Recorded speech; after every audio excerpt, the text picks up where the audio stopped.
Namaskar. Myself, Dr. Pramod Kumar Gupta. I am founder of Indian Teacher Education Community. We are organizing a program on writing research proposal and thesis. With collaboration of BPCA College of Physical Education, Bharatiya Krida Mandir, Naigaon Cross Road, Wadala, Mumbai. Many thanks to ma'am, many thanks to principal sir and participants. And I am inviting Dr. Neetu Joshi ma'am for further proceeding. Welcome ma'am. Thank you, sir.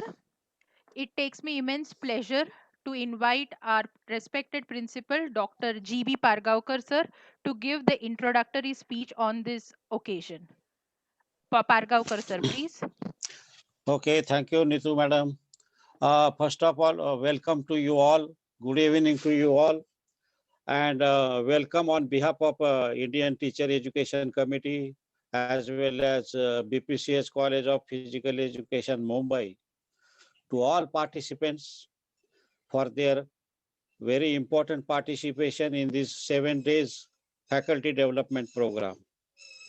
And the topics which we have selected for this particular faculty development program are of very importance.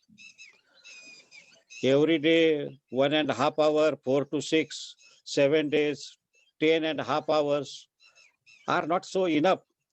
So far as the topics are concerned, you see, topics like a basics of research, in order to bring clarity in basic foundational concepts in research, 1.5 hour. Then there is how to write a synopsis, how to write a thesis, even the new thing which is very important, plagiarism, as well as what are the ethical aspects so far as the research process is concerned. Though the time is short, but I am confident that the experts which we will be giving you guidance in these 7 days and 10.5 hours on these concepts, because you know this teaching is a art, and that kind of art, I know there are two experts, respected Dr. D.N. Sansanwalji as well as Dr. Pramod Kumarji Gupta. Both are delivering their speeches, and they know, they have a good, I know, so far as the Dr. Sansanwal is concerned, I know him from more than last 15 years. He has conducted many hundreds of workshops on research methodology. In my institution also many workshops. And I know him that, and he has contributed significantly so far as the research is concerned, particularly in the teacher education throughout India. Uh, Thanks to the founder, Dr. Pramod Kumarji, for joining hands with the BPCA for organizing this wonderful event, important event. And the same in future also will walk hand in hand for this good purpose. And with this, I hope that this seminar will definitely help you in understanding the things which are of very important so far as the good researcher is concerned, good research is concerned, and these are the very important things. Once again, thanks to the experts as well as all participants on behalf of both the organizations. Thank you very much. Thank you, sir. And now I request Dr. Sansanwal, sir, to please take the charge. Okay. Thank you, sir. Okay, thank you, Madam Yoshi, and thank you, Professor Pargaonkar. I'm grateful to you to have given me the opportunity to help the young people, because it's very important, because these days the whole world looks towards the young people. So my dear friends,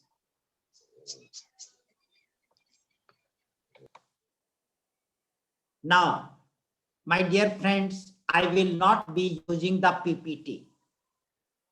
I am DN Sansanwal, and my email address is dnsansanwal@email.com. By chance, if you want to ask any question which I'm not able to tell you right here, then absolutely no problem. You can send me the email and I will definitely try my level best to help you out. Okay. But if you want to ask question, you are most welcome. You can ask question and you can write your questions in the chat box. So let us start. Dear friends, in reality, we have to talk on how a proposal has to be written to conduct the research. And after that, once the research has been conducted, then how do we write the thesis or the dissertation? And apart from that, because these days the government, the UGC and universities are very, very cautious in handling the write-up in the form of a thesis or in the form of a dissertation. They like to see that not many people, they copy from here to here. They allow some 5-10% the match, the copy, but not more than that. So that of course will be talking. So let me take my part, and my part is that I have to talk on basics today, because without understanding basics, when I talk about the proposal, I think then you will find it difficult to understand. So let me start with basics. I'm starting. I know many of you know what I will be talking, but it will help you further, say research. Now, if you see this particular word, this word is not new to all of you. It is very, you are very familiar with this particular word. Now, if you see and break this word, it has two parts. One is read and another is search. The meaning is that whatever you have got, you are again trying to find out a better part of it. What does it mean? When do you search? I'm sure you have an experience that sometime if you misplace your car key or scooter key, sometime you have to search that because you are not able to get it when you need it. So car key must have been kept here, there. So if the car key you find, then you will not do the searching because it is there. But if you do not, then you search. So for searching, you have to have a problem. Now here the problem was that key was misplaced. I'm not saying lost. Lost is something very different and misplaced is something very different. So since car key was misplaced, so that's a problem. And then in order to find the car key, you started searching because you ultimately want to get the car key. So that is your solution. And when you had a problem, that means you have misplaced the car key. Now you are searching. That searching is activities. Either you only might be searching or your other family members also might be helping you in search. Okay. And when you are searching, you are searching from one room to another room to another room. So you are searching it systematically.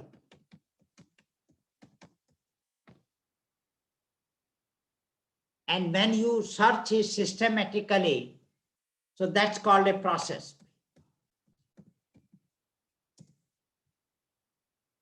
Let me take another example. Right now, you know, the COVID-19, before March 2020, the COVID-19 was not here. So the pharmaceutical companies did not attempt to find some remedy of COVID-19 because it was not there at all. But now the COVID-19 is there, and when it is there, now the different pharmaceutical companies and different scientists, they started working and they wanted to find out some vaccine. In India also, many of the pharmaceutical companies, they started working. And if this pandemic would not have been there, then definitely the scientists would not have made effort to find the solution. So since there is a problem and you want to find the solution, you have to do some activity. So scientists, they were working in their lab. Whatever they developed, then they tried out on animals, after that on the another animal, and then the human beings. Now that tryout is very important. So therefore you have a problem, you did activities in trying out.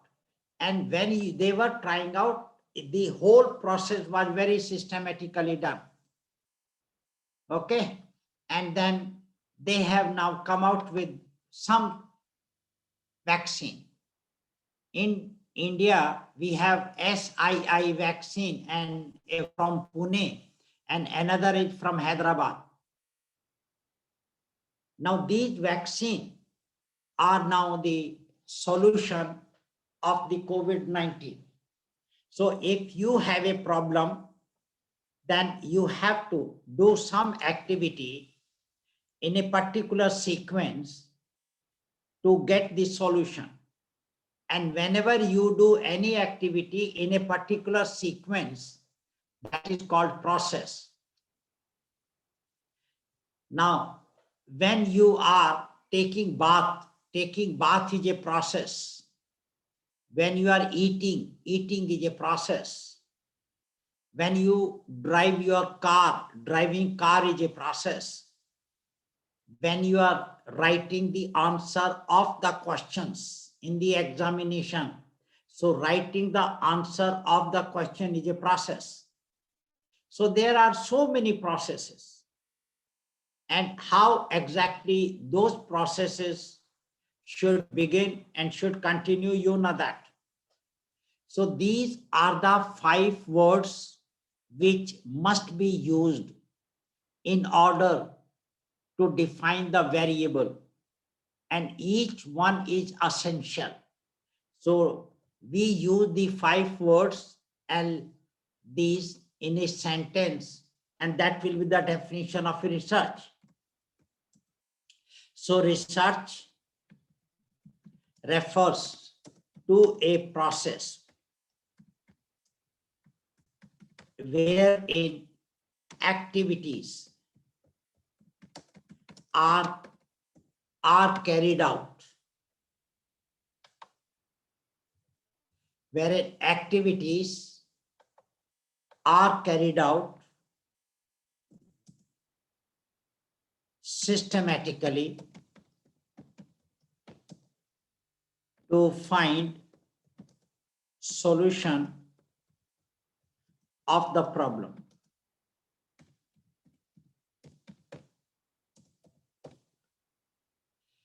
Now, please understand, the one word is process.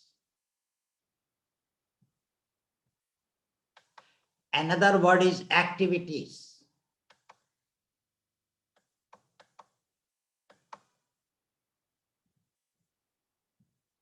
And another word is systematic or systematically. If you want, you can use the word scientific, no problem at all. Another is solution. And the last is the problem. Please see, in one research, the problem is the same, but solution may be different. Say COVID-19, the same problem, and different companies, pharmaceutical companies have come up with different solutions. So problem remains one, but solution may be different. Okay, so you know this, the Hyderabad company, they have come up with solution. Then Pune company has come up with another solution. The Pfizer company is also coming up with another solution. So different companies are coming with different solution. Problem remains same.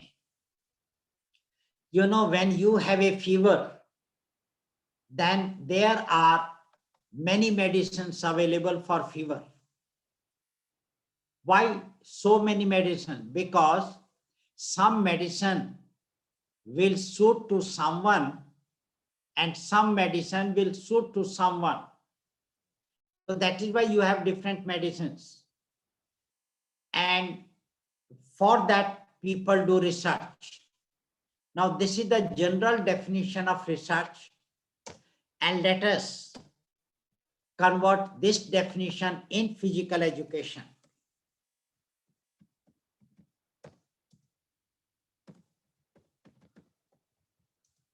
So research in physical education refers to a process wherein activities are carried out systematically to find solution of the problem related to some aspect of physical education.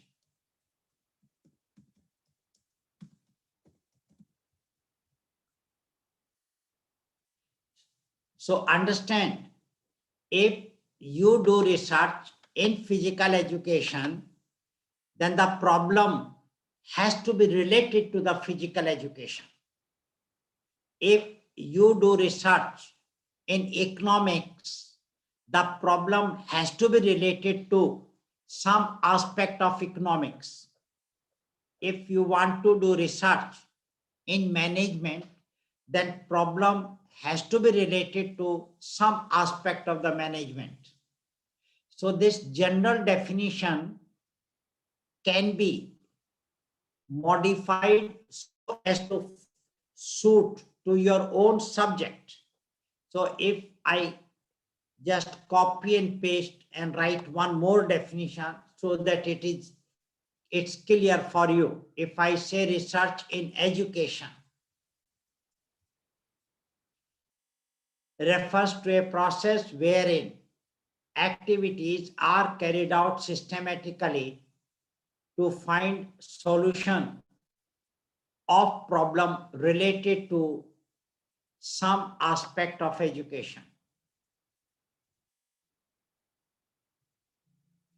So like this, if you want physics, I'm sure there is no participant from physics, but by chance, if there is any, then you can say that research in physics refers to a process wherein activities wherein activities are carried out, wherein activities are carried out systematically to find solution of the problem related to some aspect of physics.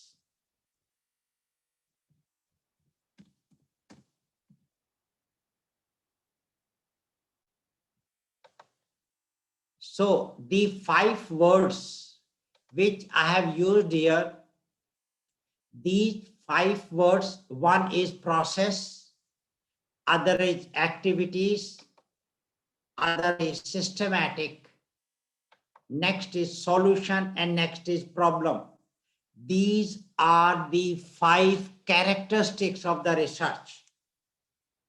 And these are the 5 characteristics of the research.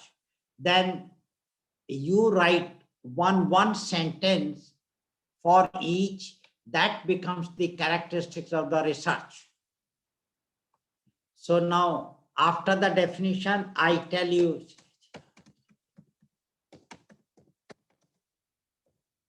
the characteristics of research. Now, these characteristics will remain the same. You may do research in any subject you like, but the characteristics will remain the same. Okay, that is important. So, research involves problem. So, research involves problem. That is the one characteristic. The another characteristic is that research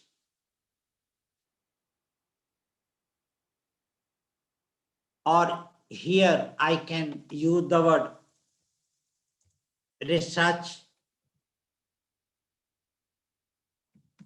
refers to a problem, and here I can say research involves activities.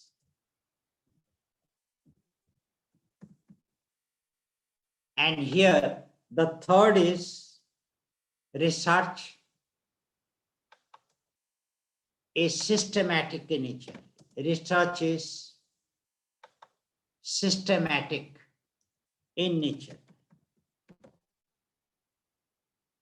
And then fourth is research is a process. And the fifth is research leads to solution. So if you write one sentences using each word, then these 5 will be, my dear friend, the characteristics of the research. Now, so you know that. Now, I'm not going to the difference between the discovery and invention. I am skipping that. I'm not telling you what is systematic, because I know you know what is systematic. The systematic activity is one where the probability of success is maximum. If the probability of success is not maximum, then that cannot be called a systematic activity. Okay, now the research has to be of different types. Let me tell you the types of researches. Or you can say types of research.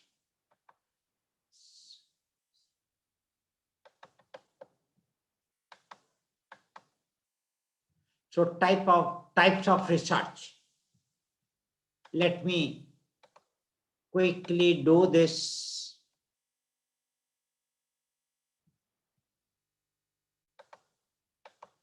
Say I see the serial number, and then I will tell you the type, and then I will tell you the base. One type is very simple.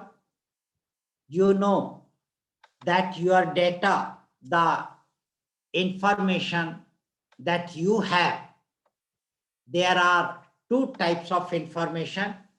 One is called qualitative information, or you say qualitative data, and another is quantitative information or quantitative data.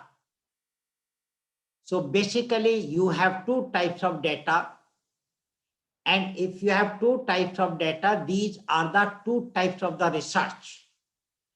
Then one research is called the qualitative research, which is based on qualitative data, and another will be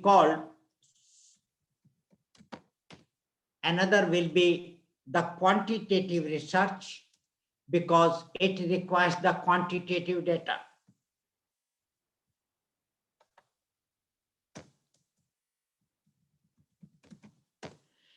Now, this is the one way to classify the researches, and the base here is nature of data, or you can say information.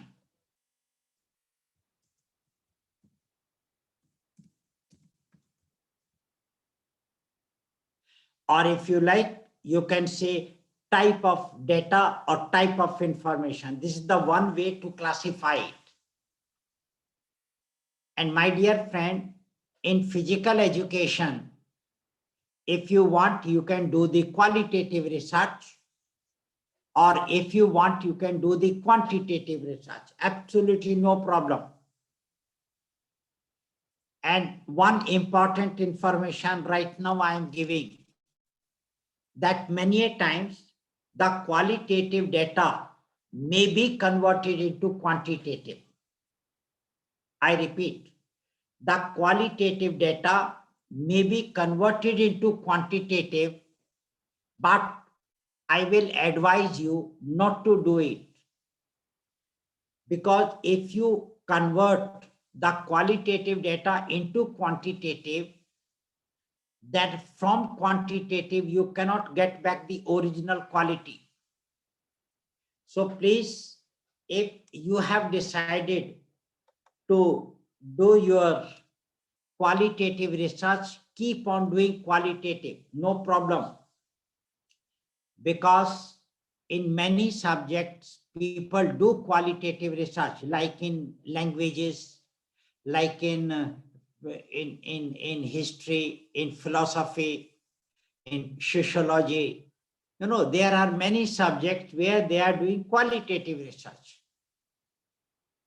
Okay, so it is not that the qualitative researches are less of importance. No, they have importance, absolutely no problem in that. Now there is another way to classify. One is called vision. If you want to study the vision of any person, then this is called a philosophical research.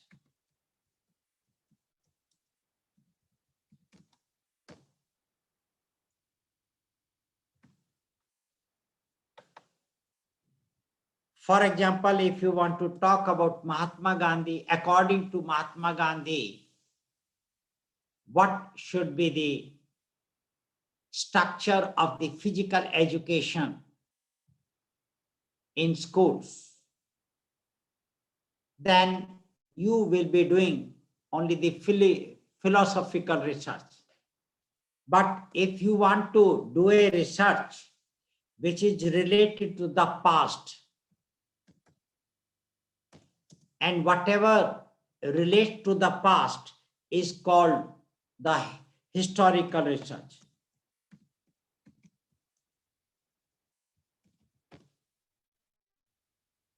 Your philosophical research is 100% qualitative in nature.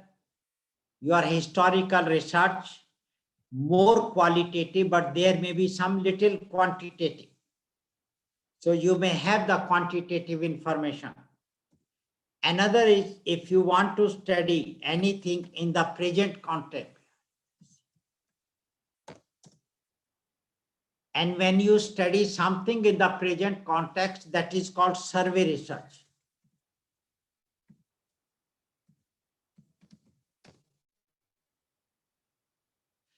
Okay, this survey research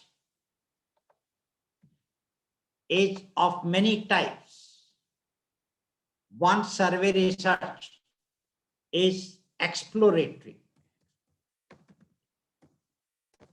Exploratory survey.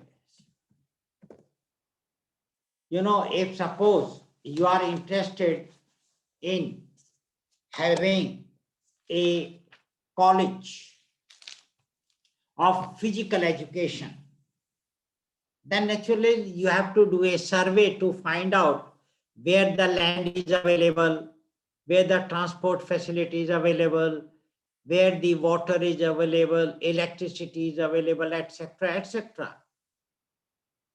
Now, if that is not available, you can't do. So for deciding where should you have your institute, you have to do the survey. Another is called descriptive survey.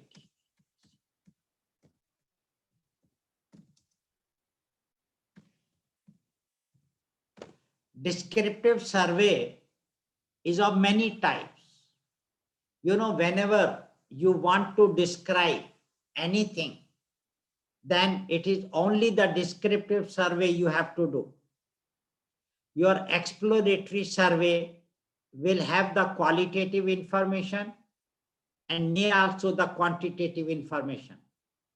And when you want to describe anything, you can describe using the qualitative information and using the quantitative information. And descriptive surveys are of different types. One is called ethnography.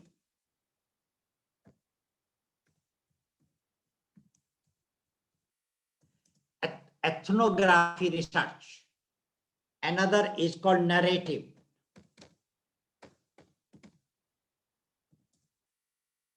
Another is called phenomenology.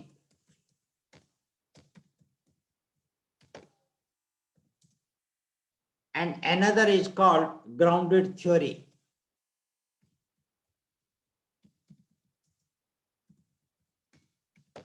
You use grounded theory to analyze the data. So the ethnography is the process. That's what you have to understand it. Then another is a correlational survey.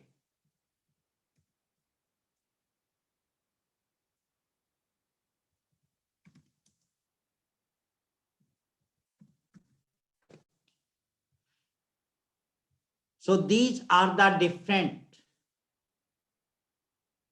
types of the survey which you have: the exploratory, descriptive, and the correlational.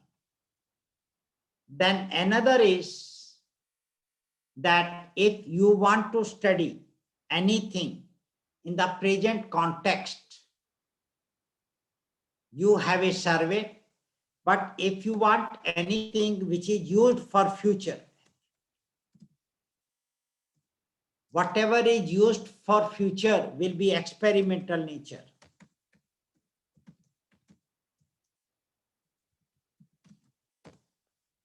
And that is why for COVID-19, the scientists, they did a lot of experiment, and once they found that this is the solution of the problem, then it can be used.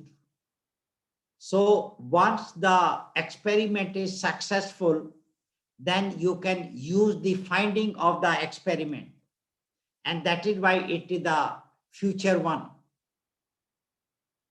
Then another is, if you want to study something special, if you want to study something special, that is called case study.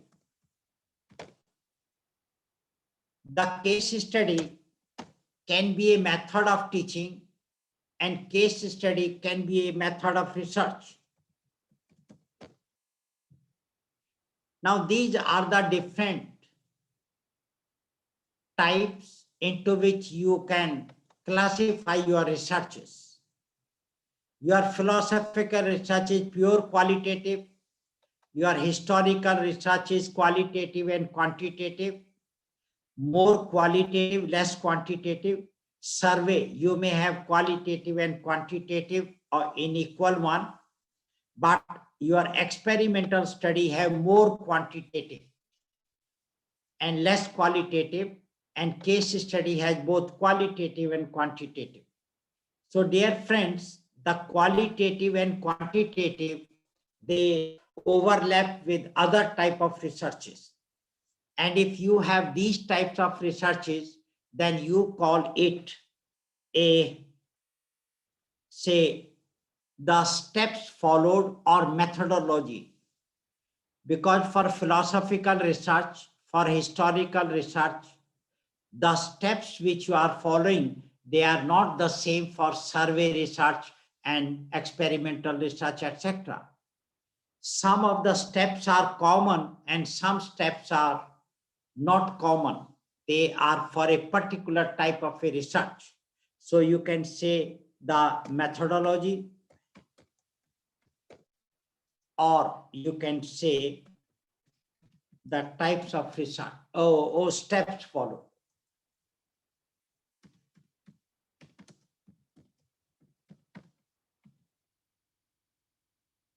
Now, there is one more way to classify these researches, and they are, one is called basic research, or you can say fundamental research,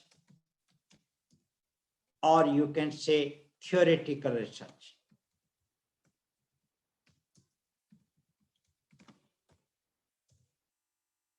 Another is called experimental research,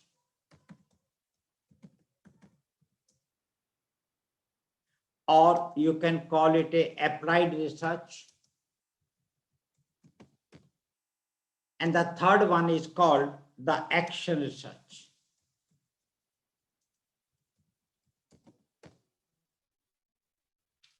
Your theoretical researches are pure qualitative in nature.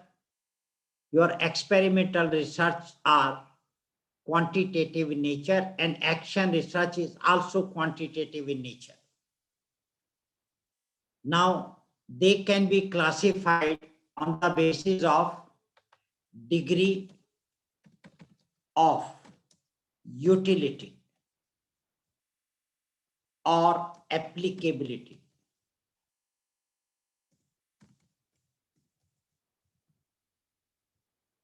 Your theoretical researches, their findings are used all over the world. You have many theories. You have in science, you have in social science, and you have in all subjects. And these theories are used all over the world.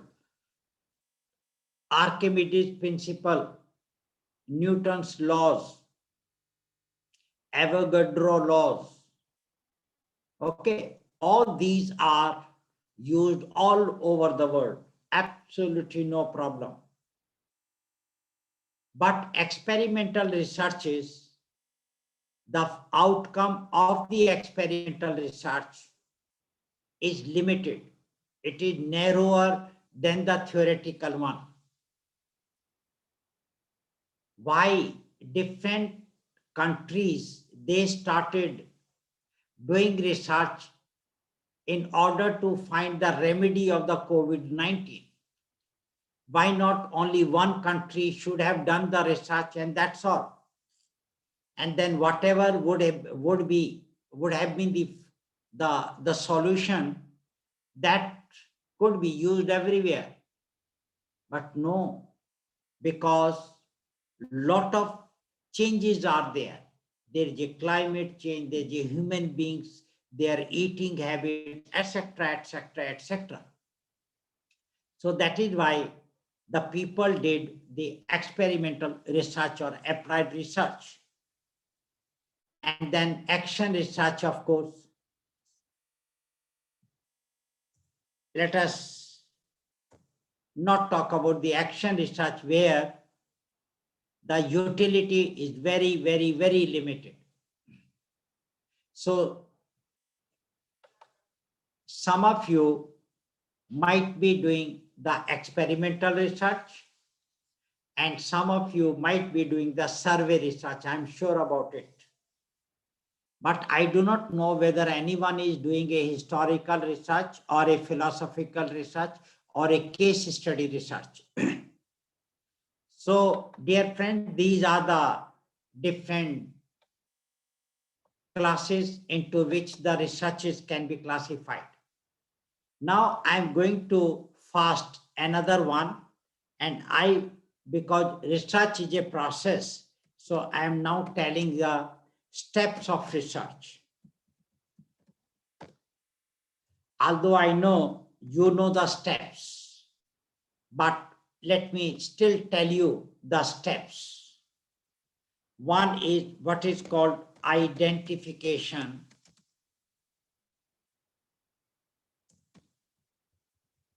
of problem.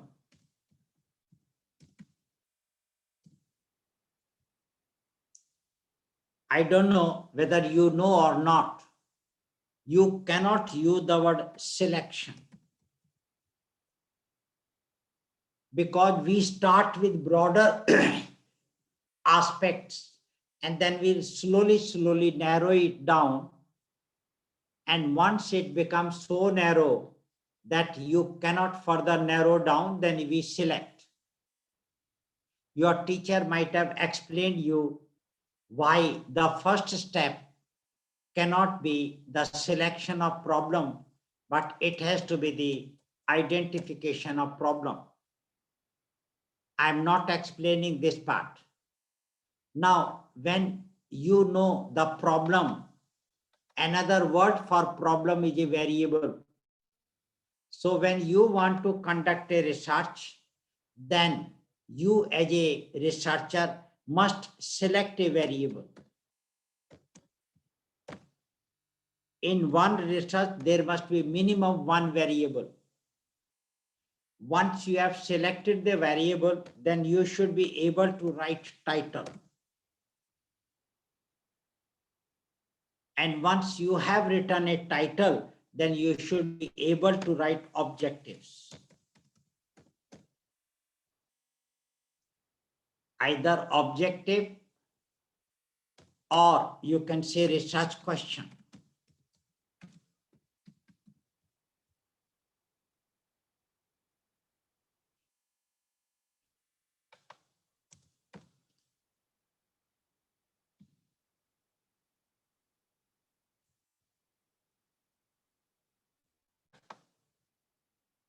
In one research, minimum there must be one objective,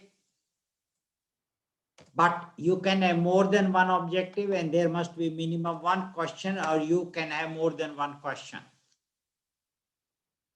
If you have done these three things, then your step one is over. The step two is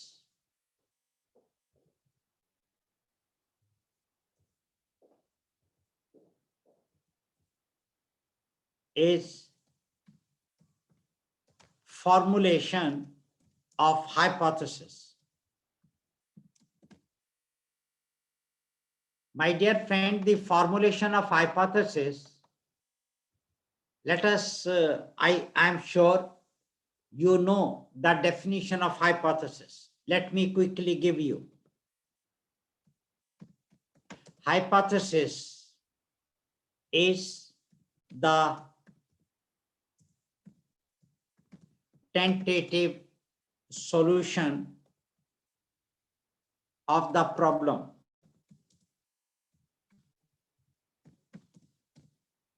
Say it is not the final solution, it is the tentative solution. Please see, that is very important.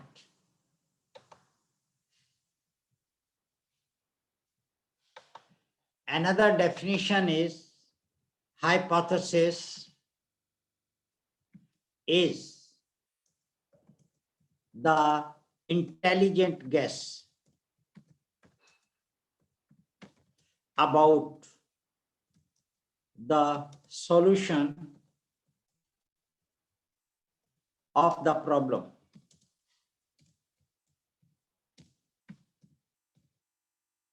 Please say it is the intelligent guess. And the third is that hypothesis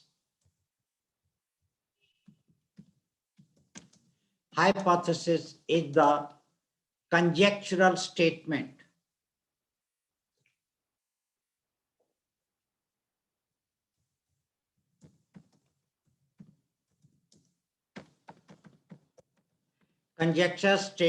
about the relationship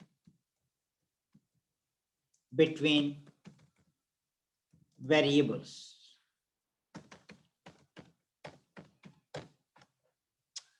I have written the word between. That means only two variables. Now it is very clear that none of the definition of hypothesis indicate that hypothesis is the final solution. No, it is not the final solution at all. So what have we to do? In order to reach to the final solution, you have to do the testing.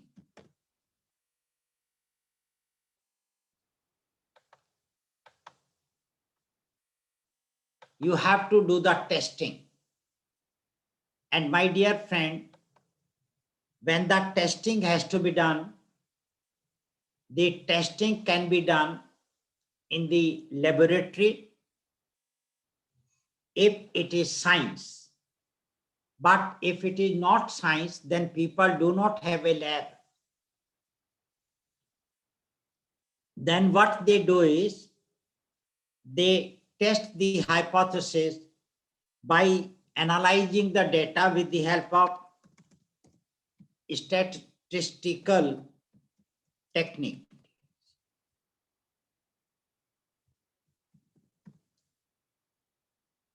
And you want to analyze data with the help of a statistical technique, you must have quantitative data. Now, listen carefully. If you have collected quantitative data, then you can analyze with the help of a statistical technique, and then you can test the hypothesis.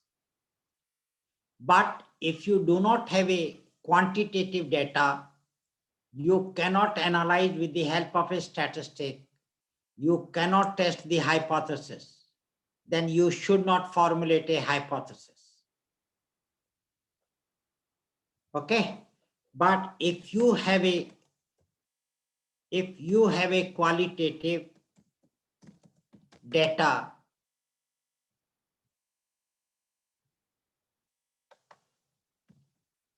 then this qualitative data cannot be analyzed with the help of a statistical technique. Then you cannot test a hypothesis. Then you should not formulate a hypothesis. This is one important thing. But if you can convert the qualitative data into quantitative. Then you can analyze with the help of a statistical technique, and you can test the hypothesis, and then you should formulate a hypothesis. So dear friends, the formulation of hypothesis is optional. You may have a hypothesis in some of the researches, and you may not have a hypothesis in some of the researches. Now, about hypothesis, I'm not going to tell you many of the things. I will suppose that you know that what are the bases of formulating the hypothesis, what are the types of hypothesis and forms of hypothesis. Can any one of you tell me what are the types of hypothesis? You can write your answer in the chat box. What are the types of the hypothesis? Let me see who will give me the correct answer.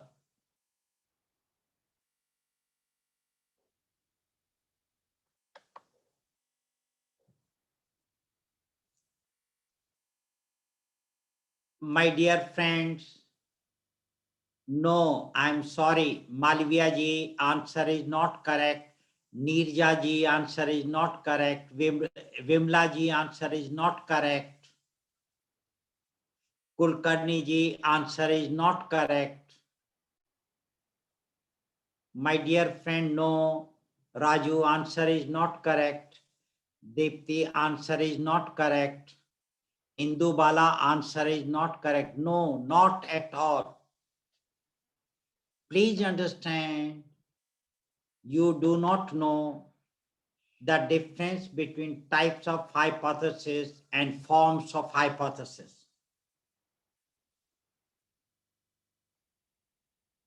I'm sure you must have been taught all these things. No, it is not simple, complex, directional. No, Rahul, it's not correct. Prashant, not correct. Pramod, not correct. Rija Rai, not correct. No, no, please, no. Oh, you don't know. Anyway, I can't do anything. I'm not going to tell you all that because it is a part of the research methodology, and I'm not going to tell you this. But you as a researcher must know the definition. You must know the basis of formulating hypothesis. You must know the types of hypothesis. You must know the forms of hypothesis. You must know the wording of hypothesis.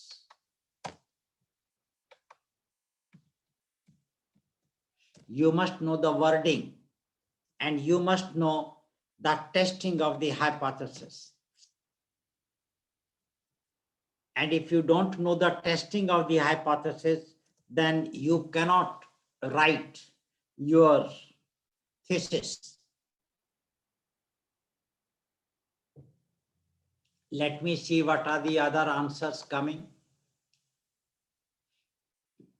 No, Pandeyji, not correct. Simple hypothesis, complex, and no, there is nothing like these hypotheses. Not at all. All these are wrong. Pandeyji, please take care. Yes, Priya Kumari, your answer is correct. So only one candidate has given a correct answer. Only Priya Kumari, congratulations, your answer is correct. So you should know the testing of a hypothesis.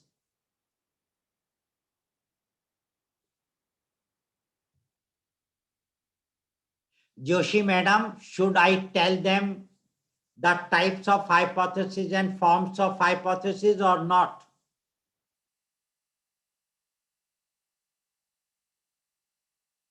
Neetu Joshi madam, if you are online, please tell me.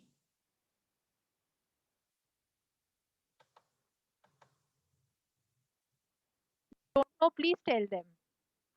If I tell them, I will not be able to do what I have been asked to do. Okay. Never mind, sir. If your hypothesis is not clear, then they will not understand. Then we will reduce some bit somewhere else. No, but you might have taught them, na? I must have taught them, but they have forgotten, I think. If they have forgotten, then what is the guarantee that whatever I am saying, they will remember? Then Uh-huh. also they will forget. Uh-huh. Anyway, let me go ahead, dear friends. At appropriate time, I will tell you. Yeah. Okay, sir. Okay, sir. Yes, Kumle, you are only one. One is correct, rest is not correct. Testable is not a type of a hypothesis. Non-hypothesis is not a type, it is a form. Anyway, so you should know the testing of a hypothesis. You know one tail test and two tail test. And after that, you should know type 1 error and type 2 error.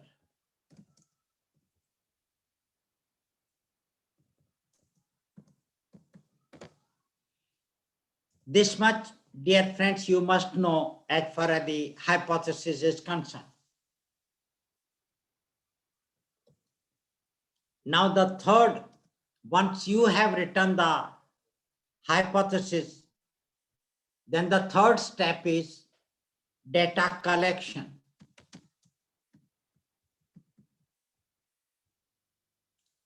And when you want to collect the data, then the important is that you should know from where to collect the data. So that means you must know the sampling. Because if you do not know the sampling, you will not be able to decide from where to collect the data. In the sampling, you must know your universe, you must know the population, you must know the sample, you must know the frame, and you must know the sampling, and you must know the sampling techniques.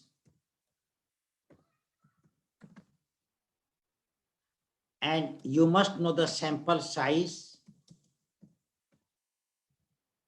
and you must know the sampling error.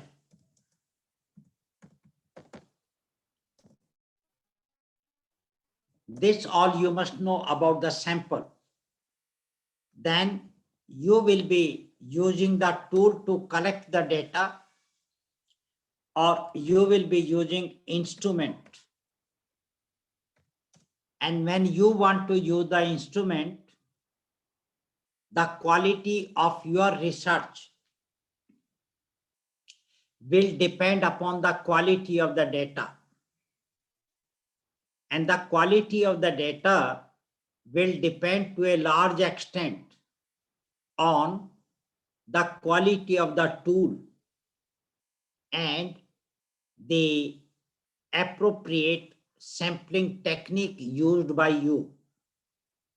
So if it is the tool or instrument, because in physical education, you do use instrument also, and do use many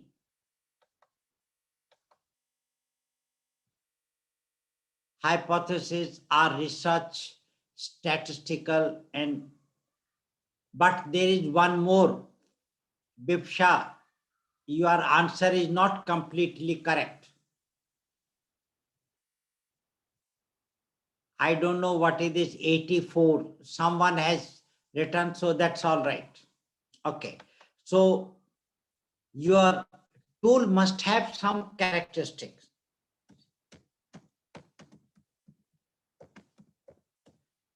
So there are some characteristics, and you must know what are the characteristics. You must know the difference between measurement and assessment.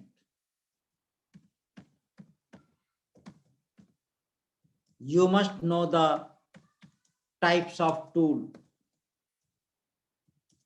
You must know the procedure of development and standardization.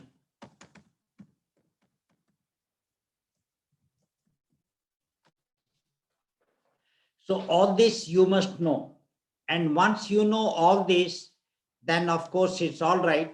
Then next you must know the method of research.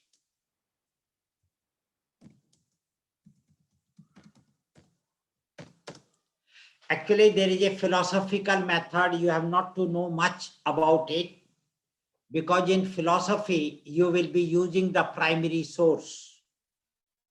And in historical research, you will be using the primary source as well as the secondary source.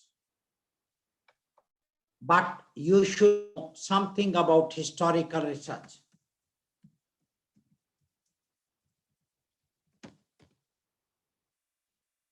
Because historical research, you should know the authenticity of your sources. Okay. Then another is the experimental research.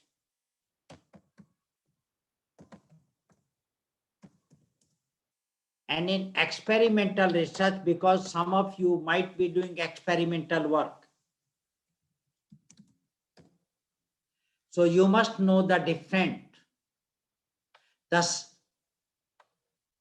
what are the elements of the experiment? You must know the principle of the experimental design. You must know the different types of experimental design. You must know how to control the intervening variable. You must know the internal validity and external validity of the experimental designs. So many things you should know. Now, if you know all that, then next will be data analysis.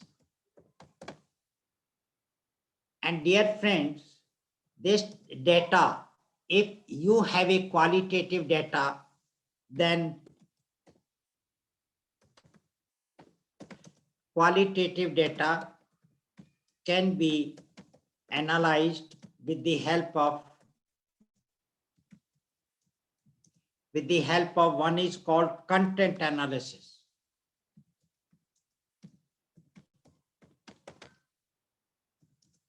Another is called meta-analysis. Another is called SWOT analysis.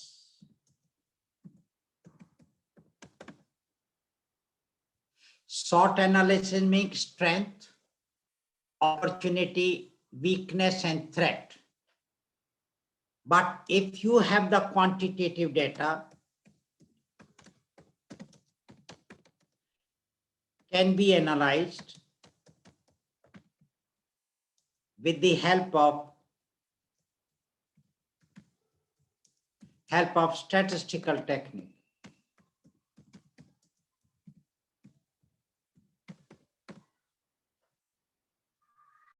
So, and there are many statistical techniques. So it's important for you to understand that what is your objective, and then according to that, what was the data collected, and then you must know that which technique to use. Along with this, you also should know the scales of measurement. Whatever the variable you have, on which scale will you be having the data? That's what you need to understand. SWOT, sir, is SWOT a term? Yes, it, because the C means the challenge. The NAC people, they are not using T. The NAC people use SWOC. But otherwise, the technique is called SWOT analysis: strength, weakness, and opportunity. Okay, once you do this, then the sixth one is your conclusion. So these are the different steps which you have to use. Now, my dear friends, if you have to conduct the research, then you ought to know very clearly what exactly is a variable. Variable refers to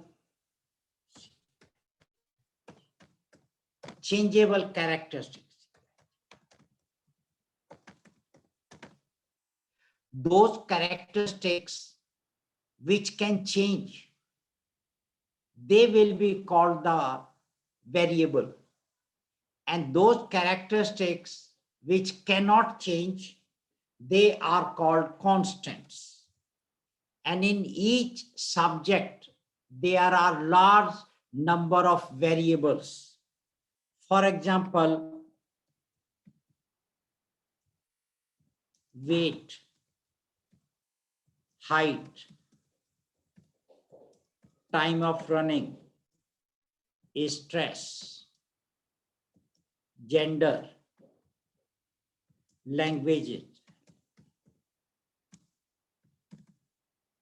caste,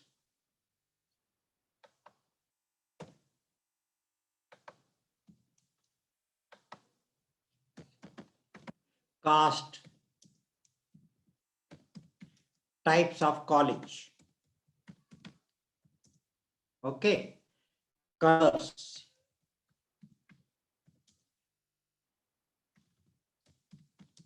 types of cars, okay, cars, did I say? No, types of cars.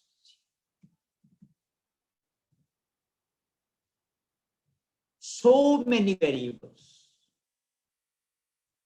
Time, okay, but there are many which are constant. Constant refers to the characteristics which cannot change. Constant refers to unchangeable characteristics.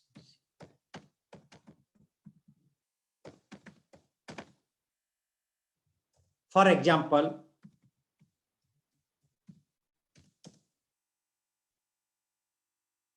number of days in a week. You ask anyone, everyone will say 7 days. The value of pi, everyone say 22/7. That total hours in day and night. Total hours in day and night are 24. But if you say total hours of day and total hours of night during summer and winter, that will become the variable. If you say that how many paisa in 1 rupee, it is constant. You ask anyone you like. So there are many constants. Okay, and these constants can never be made variable. So constant cannot be made variable. They are always variable, always constant. But a variable may be held constant.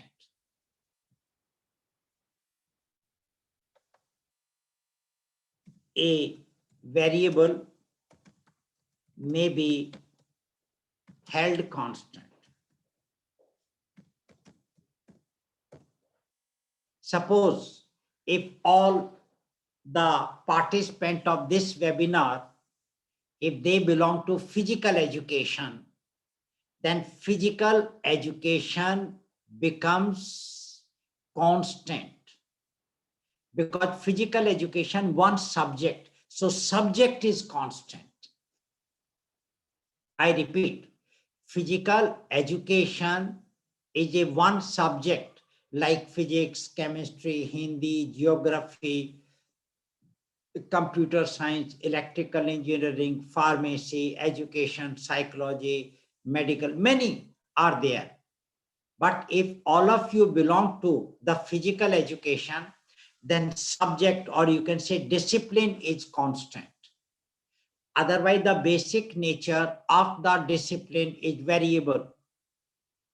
If all of you are males, then gender becomes constant. But I'm sure all of you are not males. Some of you are males and some of you are females. So gender is a variable. So you can, any variable may be held constant. So you have to use this technical word, held constant.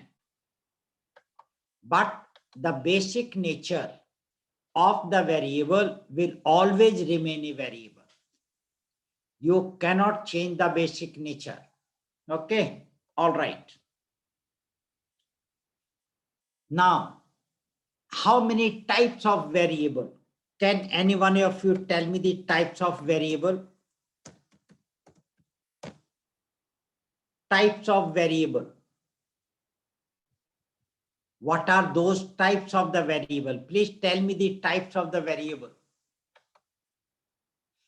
Give me the name of the types of variable. Indubala, your answer is not correct. Deepali, your answer is not correct. Rakesh, your answer is not correct.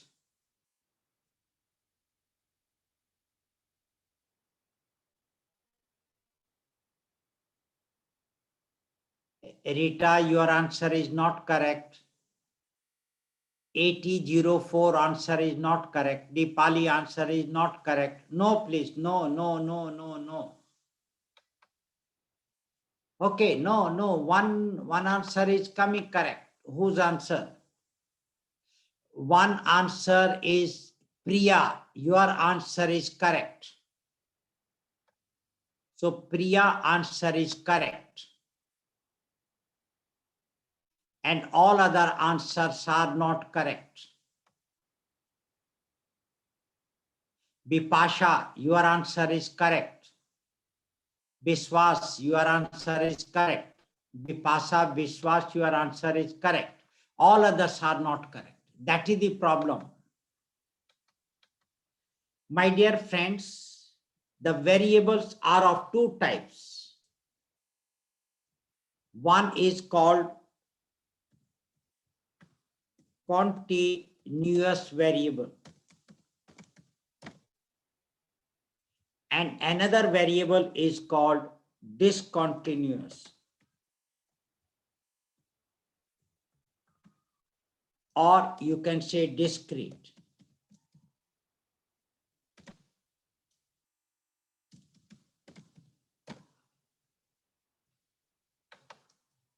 Your continuous variable, let me give you the example.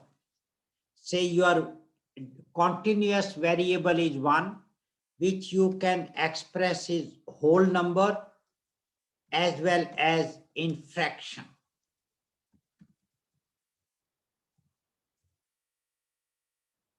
And your examples are, for example, your weight, your height, your speed of running.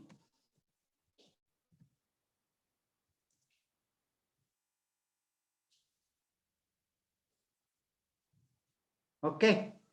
then your, say, area of the ground, area of ground, your achievement in physical education, or if you want achievement in chemistry or whatever it is, reasoning. Okay, self-confidence.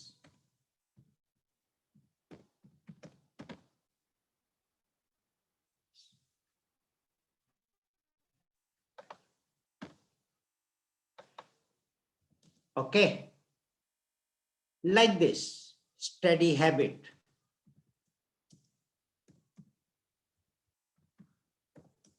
There are so many variables which are the continuous variables, because you will get the quantitative data, and the data may be in the whole number or data may be in the fraction. Say if you want power of a lens,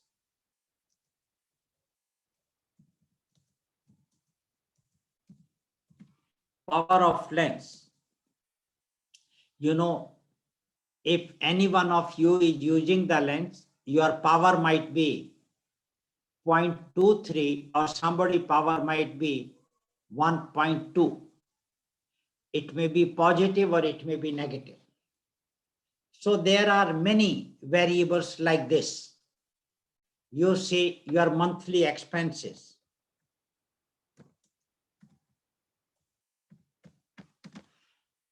Okay, say cost of anything. All these are. Another is the discrete variable. And discrete variable are always in the whole number. The example is,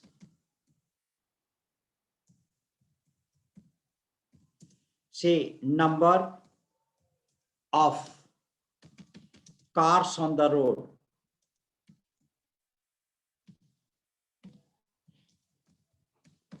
Types of cars. Okay. Number of books. Number of pages. Number of pages in books. Okay. Colors.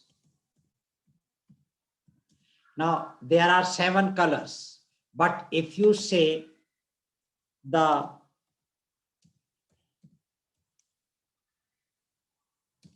intensity of blue color,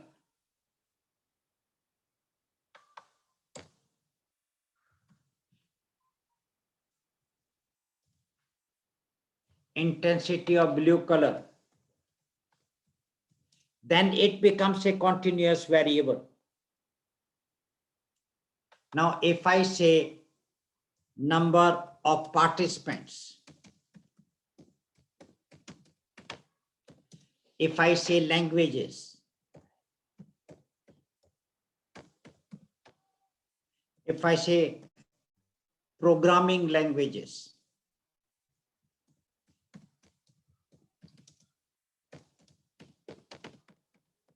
if I say subjects, there are so many variables. They are the discontinuous variable. And these discontinuous variable can never be converted into continuous.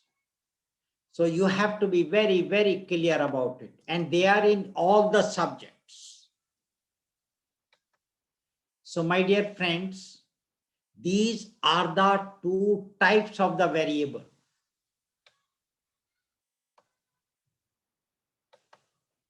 Now, only in experimental research,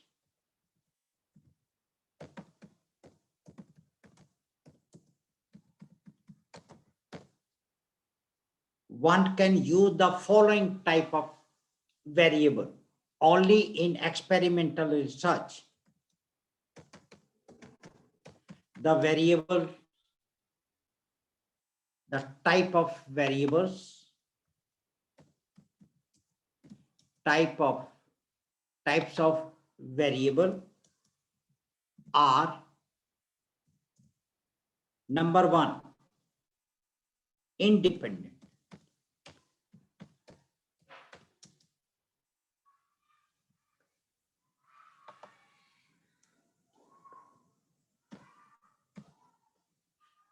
Independent variable, or you can call it a treatment. For example, when you people are doing exercises, Dipali, there is nothing like independent research. There is a independent variable and dependent variable, and there is one more type of a variable. See, when you are doing the physical exercises,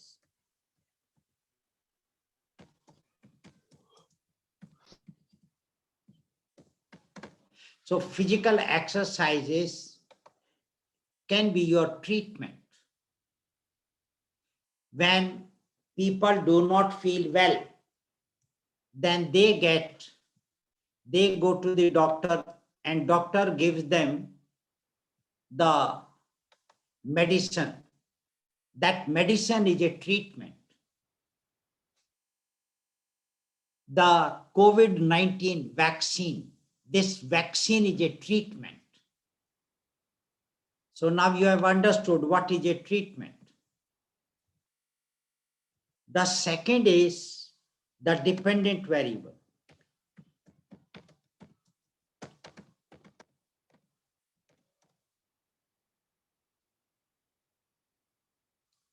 Now,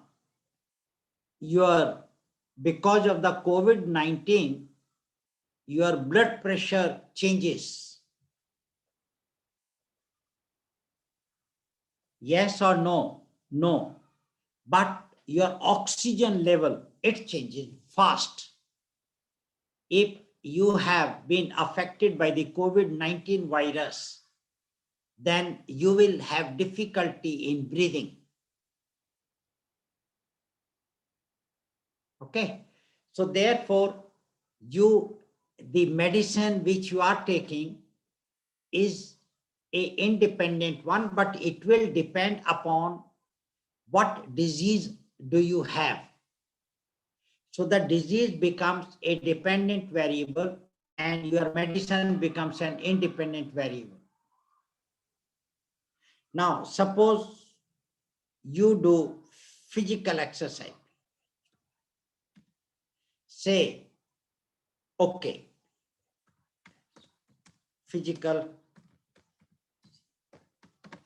exercise. And when you do physical exercise, then you want to make your muscles strong. So the physical exercise and the strength of the muscle, strength of muscle.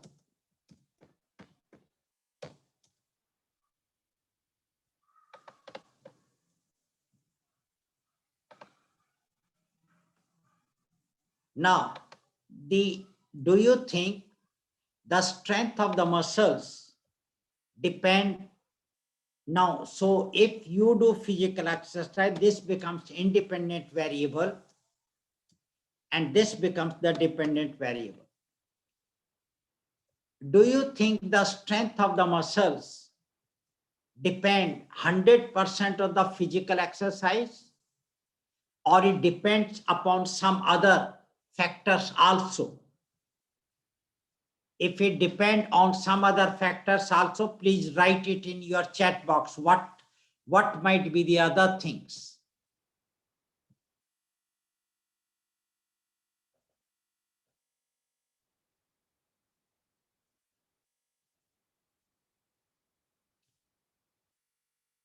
can you name at least one diet? All right. What else apart from diet? One is diet. What else? Actually, it is not diet. Either you should say high protein diet or something like that. Okay, body type.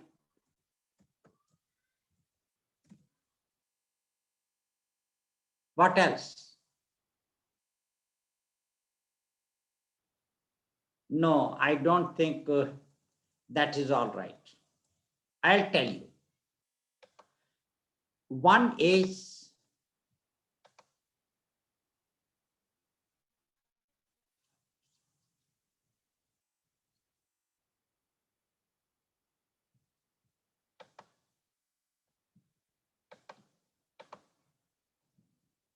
okay, say your strength of the muscle may depend upon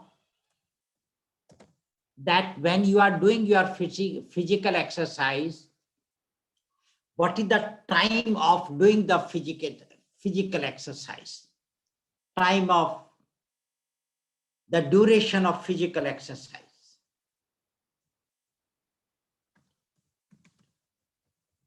Duration of, okay, duration. So duration is one, or you can say time, whatever you like. Time is one. Then what are the other things? You said diet. But in the diet, what exactly specific you want to say? Do you want to say that one should increase the fat content, or one should increase something else? If you see fat, then fat content. Suppose these are the one.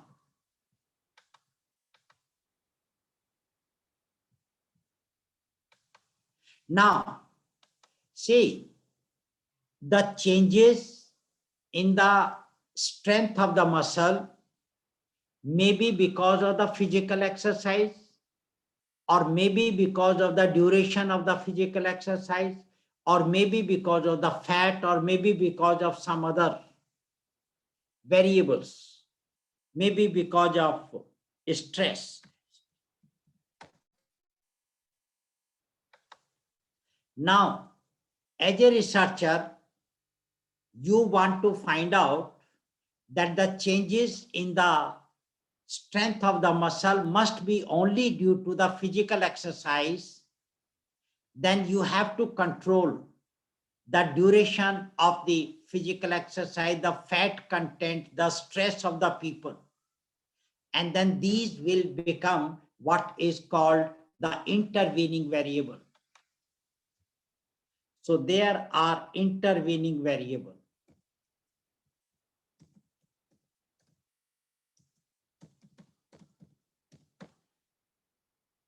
And there are many intervening. Right now, when you are listening to me, if the small children are playing, then quite possible that the noise of the toy with which the child is playing, you might be getting disturbed. So that becomes an intervening variable.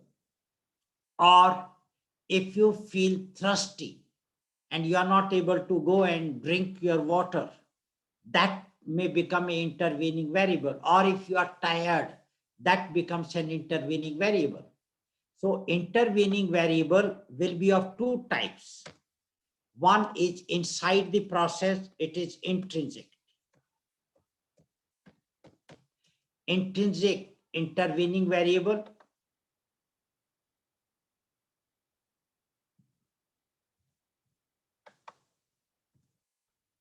And another might be the extrinsic intervening variable.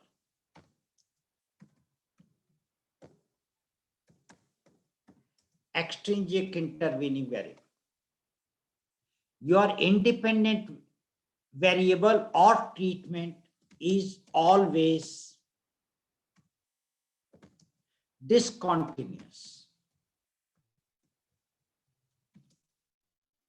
Is always discontinuous variable. But your dependent variable is always continuous variable. And your intrinsic intervening variable, it may be continuous, it may be continuous or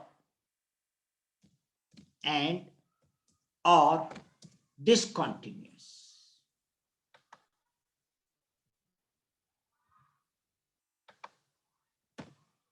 Similarly, your extrinsic intervening variable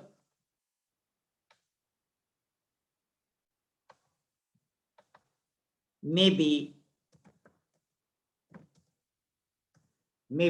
discontinuous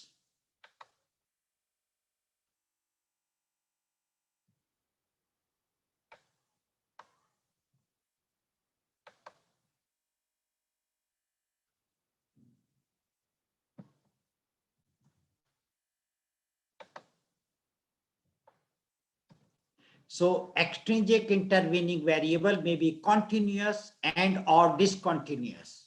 So please understand, continuous and discontinuous are the two types of the variable which will be used in all the researches. But if you are doing an experimental research, then and only then you must use the word independent variable, dependent variable, and intervening variable. There might be intervening variable even in correlational survey also. And this extrinsic intervening variable, it is also called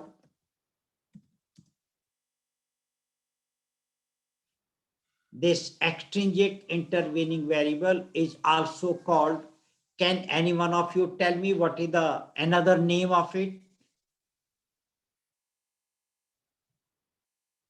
Another name of extrinsic intervening variable. Let me see who can give me the name. Another name of extrinsic intervening variable.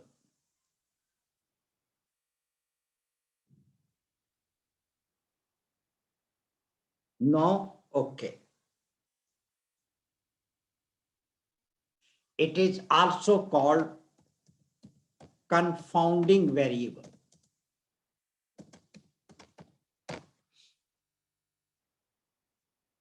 So confounding variable is another name for extrinsic intervening variable. So my dear friend, you must know all that thing. And if you do not know all that thing, then it will be very difficult for you to understand how to write the research proposal and later on how to write the thesis. Now, there is another thing which you must know, and that is the sources. Sources of problem.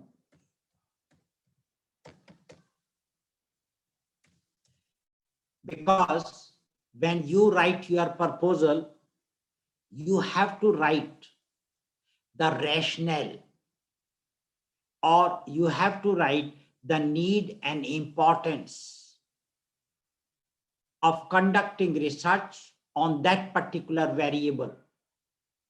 So if you do not know the sources of the problem,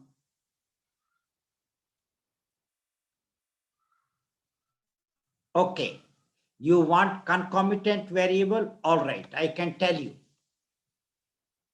I thought I should not tell.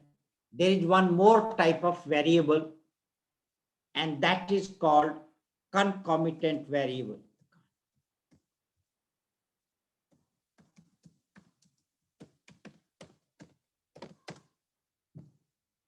See, right now, I'm sure all of you do not have the same height. You are with different heights. So height is a variable and it is in the process. Now, are you understanding according to your height? You will say no. Then height is a concomitant variable because it is in the process, but it does not bring change in the dependent variable in the presence of independent variable. So concomitant variable is one which is in the process, but do not change, but do not bring change or do not change the dependent variable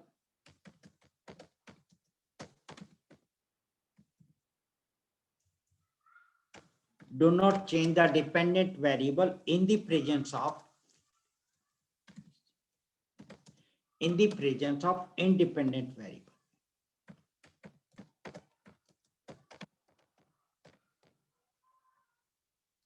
So the height, but this height, if you take it in the basketball, then height in basketball will become your intervening variable. So one variable in one particular situation may be concomitant, but the same variable in another situation may become intervening or may become some other variable. For example, the skin color. Right now, each one of you may not be having the same skin color, and you are not understanding according to your skin color. But skin color in beauty competition will be very, very, very important. Because in beauty competition, the skin color also plays a very important role. And you know, in the world, we have black beauty also. In African countries, because they all have the black, so there is a black beauty also. So like that, see your head circumference,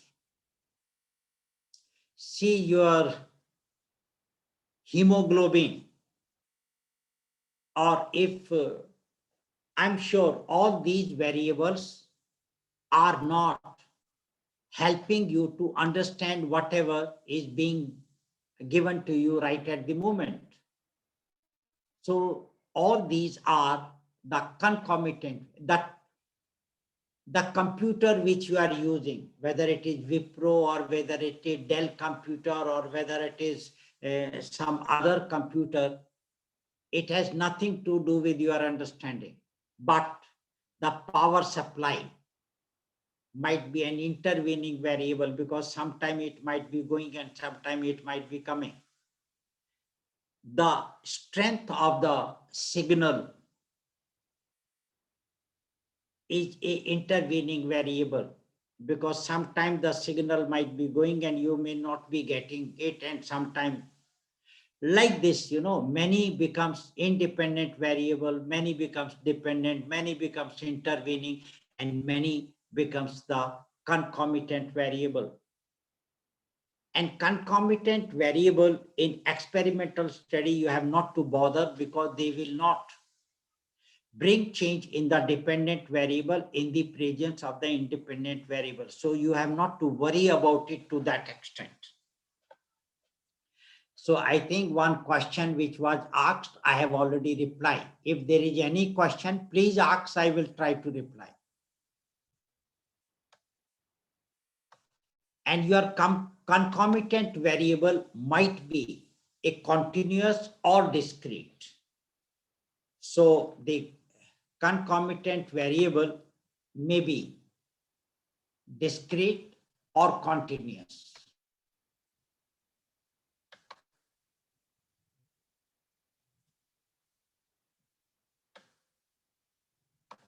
So it may be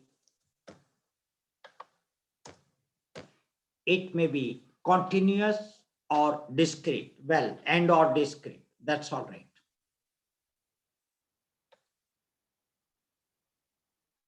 Now, there are many sources of the problem. And as a researcher, it is very important for you. And this I will be referring when I will ask you, you have to write the rationale of your study. So one of the important sources, I'm not going to explain you everything, but I'm just giving. One is called review of related literature.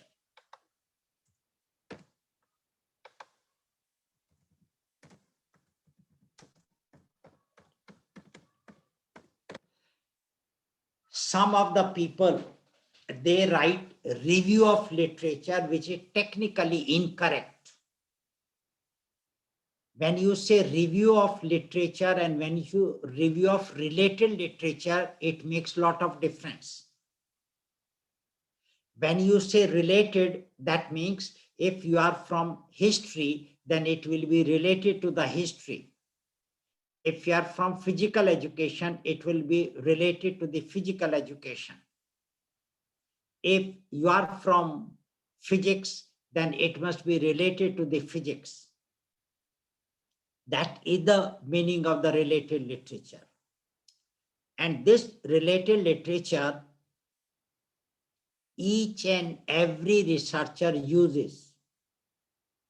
Your literature is journal, e-journal, Shodh Ganga, dissertation, abstract international, PhD thesis, etc., etc. All these are literature. And you have to use the literature.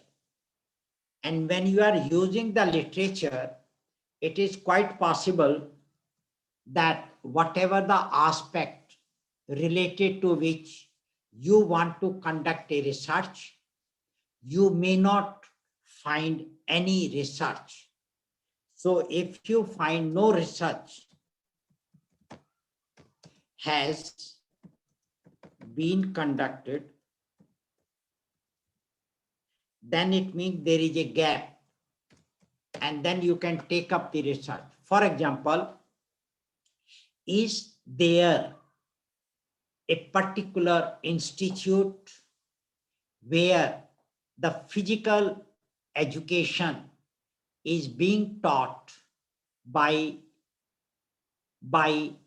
artificial intelligence teacher, or any game wherein the practice is given by the artificial intelligence teacher? And if you say yes, there are artificial intelligence teachers who are giving the training, then whether research has been conducted or not.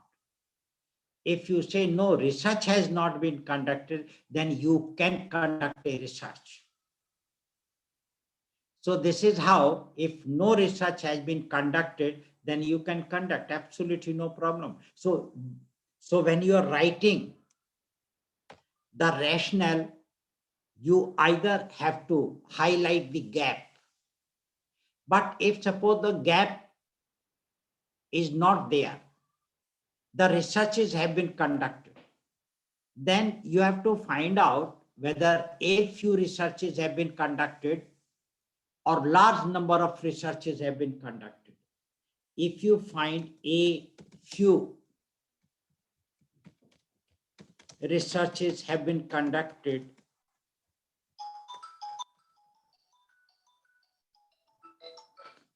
भाई अभी मैं webinar में हूं, मैं बात नहीं कर सकता. So if a few researches have been conducted, then do you think that more researches of the same type should be conducted or not? And if the answer is yes, why? Because on the basis of the few researches, you may not be able to generalize, number one, because the few researches might not have covered all aspects.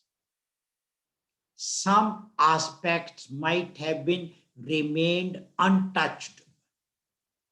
And therefore you can say researches have been conducted, but these researches are related to this aspect, whereas this aspect has not been touched by now, and therefore the present study is aimed at studying this. So that is why you then a few researches becomes your base. So that means you have to say that more researches may be conducted. More researches are required. Another way you can say, okay, yes, researches have been conducted, but these are not enough, because on the basis of the few researches, it is not possible to generalize. This you can say, or the earlier whatever I said, that you can say. Then the third is, if you find that large number of researches have been conducted, if large number of researches have been conducted,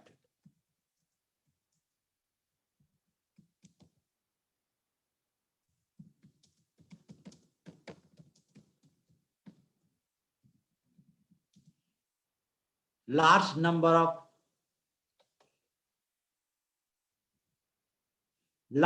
of researches have been conducted, but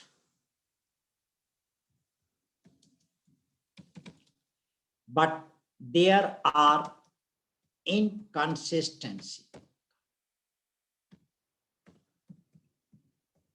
But there are inconsistencies in findings.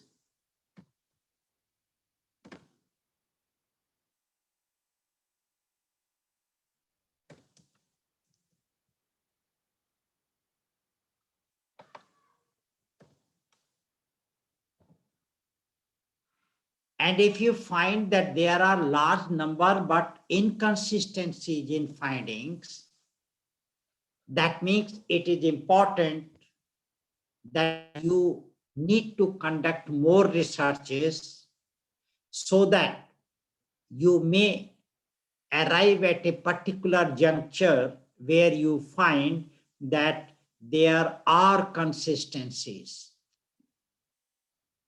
Why do we need consistencies in finding? We need consistency in finding because we want to either formulate a law or a theory or postulate some guidelines or whatever it is. So if you want to come up with a particular theory, then naturally it is important for you to have the consistency in findings. Very, very, very important. So therefore, when you review the related literature, you will come across of these three, any one. And whatever you come across, that becomes your base. So when I will talk about the proposal, then I will mention you have to write the rationale, or you have to write the need and importance.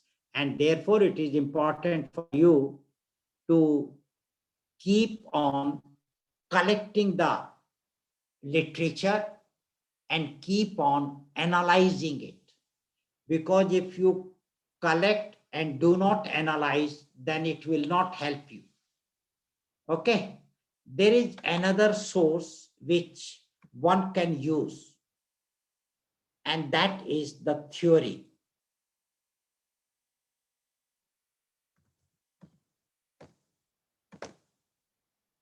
And when you have a theory, and if you find that there are some theories which are available, but they have not been fully utilized. So therefore, there might be unutilized, or you can say underutilized theory. Unutilized or underutilized.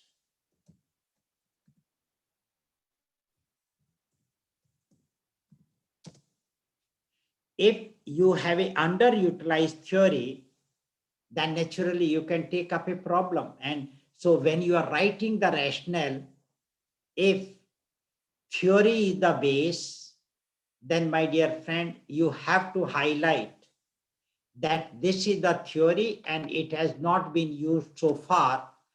So that is why you want to use it and you want to conduct a research. Now these will be used to highlight your rationale. Anyone, my dear friend, let me tell you, in India, majority of the people, they use review of related literature in order to write the rationale of their study. Not many people, they use the theory to build up the rationale of the study.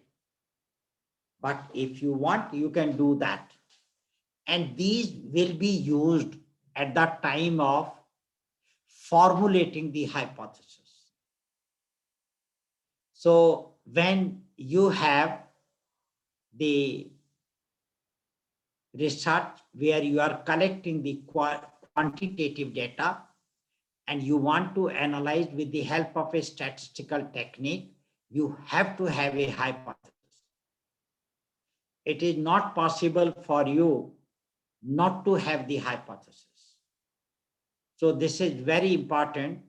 So you must understand that you formulate hypothesis in which form, okay, and how do you test it?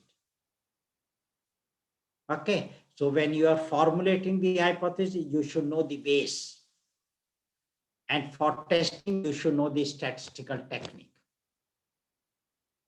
So these are some of the things which I thought I should tell you before I tell you how to write the proposal. If you want, then tomorrow I will tell you how to write the title and how to write the objective. And after telling, then I will tell you the steps which you have to follow in order to write the research proposal. Each department, each university has a pro forma which the students must use. But that pro forma is only if you want to conduct a research at a PhD level. If you want for PhD level, then the answer is yes. But if you do not want for PhD level, then there is no pro forma, or maybe your college or your department might have got a pro forma, and then you have to use that type of pro forma. Okay.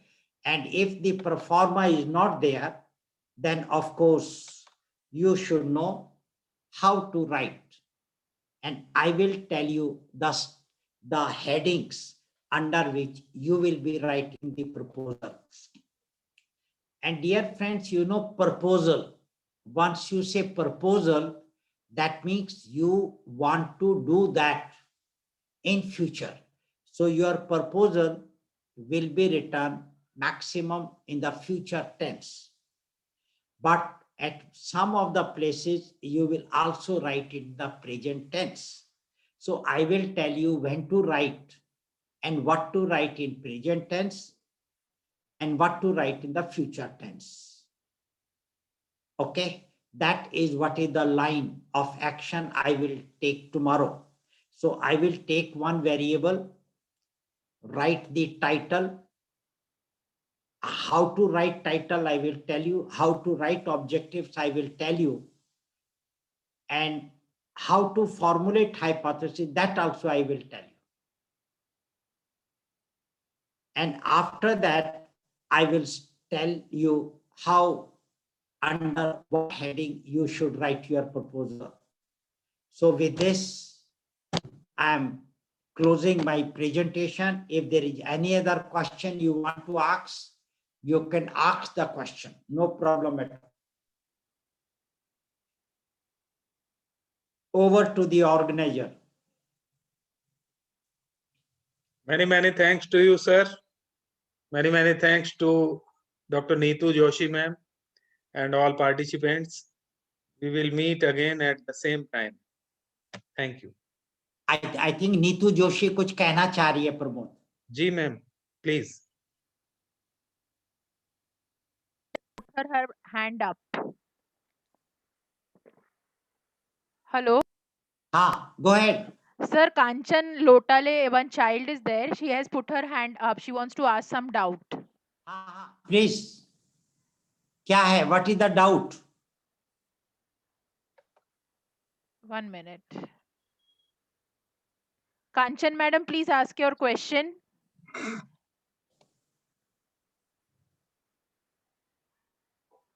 Kanchan Lotale, please ask your question. She's not replying back, sir. So that participant can ask tomorrow, no problem. Yes, sir. Sir, yeah, research methodology का ना sir ये batch का issue ऐसा हो गया था कि the course had started और COVID-19 की वजह से बंद हो गया कॉलेज, तो इनका सिलेबस ही नहीं हुआ है रिसर्च का ठीक से. ऐसा है. So that was I was wondering कि why the students are not answering. So recollect करने के बाद semester 2 they started with semester 2 and then the college was locked down. No problem. Don't worry about it. That's okay. Okay, sir. Huh?